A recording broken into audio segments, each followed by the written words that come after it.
I cheated on my wife for over a year while she was drowning in postpartum depression, and now that she's finally herself again and wants another baby, the guilt is eating me alive. I, 28M, know I'm a piece of crap and I don't deserve my wife, 24F, and our two beautiful sons, 4 and 2. I know that by telling her this will be the end of our marriage. She will not forgive me, there will be no talking through it. She will tell me to pack my bags and leave immediately. I can't live with the guilt of not telling her, but I can't live without her. I don't know what to do. Basically, my wife and I always wanted a traditional family. I would go to work and she would stay home with the kids. We both always wanted a large family, a house in the suburbs, a dog, the whole thing. We got married when she was 19 and I was 23. She got pregnant right away and our first son was born 9 months to the day after our wedding. He was such an easy, happy baby. We were all so happy. My wife was super passionate about cooking, arts and crafts and home decor. Our home was always spotless, despite having a baby and dog. We had a great marriage and a healthy intimate life. We were both naive enough to think that being parents was always going to be easy. We started trying for another as soon as the doctor cleared us.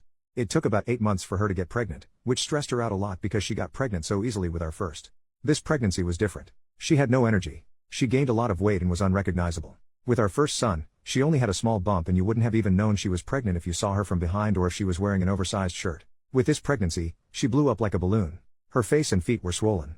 I sound like a jerk for saying this, but she looked like a monster. We didn't make love for the entire pregnancy. Sometimes she would try to initiate, but I always turned her down because I was repulsed by her. She had a difficult birth and our son was born with some health issues, relatively minor, thankfully, but enough to give us a scare. My wife blamed herself for our son's health issues. In the heat of the moment I told her that if she had been more active during pregnancy then our son probably would have been fine. She just kept sinking further and further into depression. She stopped brushing her hair and it started to mat. I would come home from work at 5 p.m. to find our older son still in his pajamas. The dirty dishes were piled a mile high in the sink. She stopped showering regularly and she refused to go on a jog to lose the baby weight even though I tried to encourage her by saying I'd cook dinner if she did. Our son's physical needs were being met, but emotionally she was checked out. I started fantasizing about being single and not having a wife or kids. I started going to the gym and the bar after work instead of going home to them. I met Cassidy, 19F, at the gym and we really hit it off. She was vocal about never wanting kids and when I would complain about my wife to her, she would pile on too. I was happy at the time because I wanted someone to validate me for being such a jerk, but looking back I'm so freaking disgusted. Pretty soon Cassidy and I were dating and I was having a whole separate life behind my wife's back. After a few months, my wife slowly started to return to her old self. She started taking more pride in her appearance and started cooking from scratch again instead of ordering takeout or frozen food. Our home was clean again and our younger son's health issues were improving. I fell in love with her all over again. I started to realize that Cassidy wasn't as exciting and interesting as I thought she was. She was actually quite dull and stupid and had no real opinions or interests outside of partying and TikTok. I started to suspect that she didn't actually like me either and was just flattered by the attention of a married man and I stupidly enabled it by making her feel special and better than my wife. I ended things with her a few months later and she didn't even seem to care. All in all, I was cheating on my wife for just over a year. My wife has recently started asking to try for a third baby and the guilt all just hit me at once. I feel paralyzed. I have nightmares that she finds out from someone else. I've stopped eating and sleeping. I'm starting to get aches and pains from the stress. I don't know what to do. I know I'm a jerk. I know I don't deserve her. But I don't know how to tell her without breaking her. She's amazing and she never deserved this. Relevant comments. Commenter, you are an absolutely abhorrent person. Your wife was so depressed her hair was matted. I want you to think about that for a few minutes. Think about how low and terrible she must have felt to get to that point. Instead of being a kind, compassionate, caring partner and helping her get better, you went out and found someone barely legal to sleep with. I hope she leaves your ass and finds someone who will love her because you do not. You love what she gives you.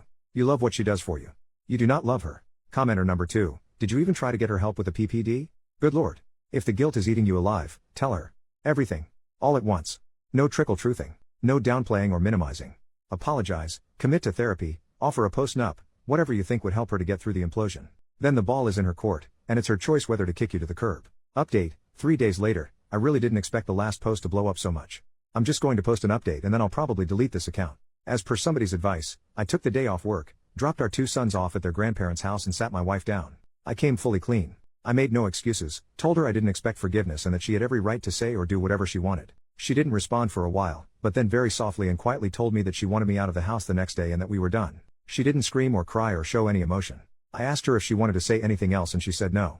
I told her I was sorry and she said she didn't want to hear it. We sat in silence for what felt like forever while she stared blankly into space.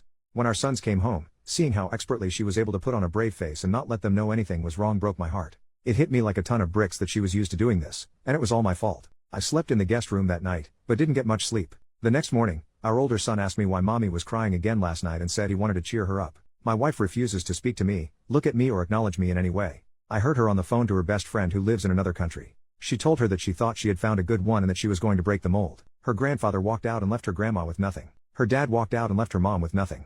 I'm a piece of crap, just like every other man in her life.